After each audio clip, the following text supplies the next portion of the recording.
सपने कैसे बात करें। ख़ुशियों की जंजीर पड़ी है नींद भरी सब आँखों में। सपने कैसे बात करें, सपने किससे बात करें।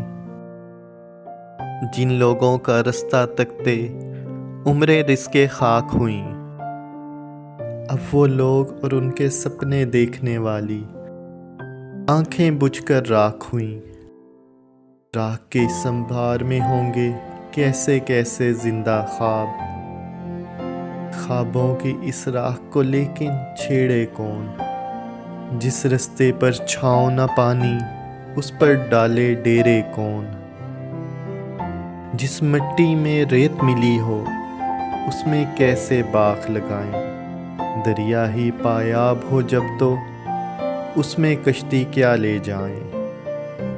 खुशबू एक आवारा झोंका उस झोंके को घेरे कौन। कैसे दुनिया को बतलाऊं तुम होते हो मेरे कौन।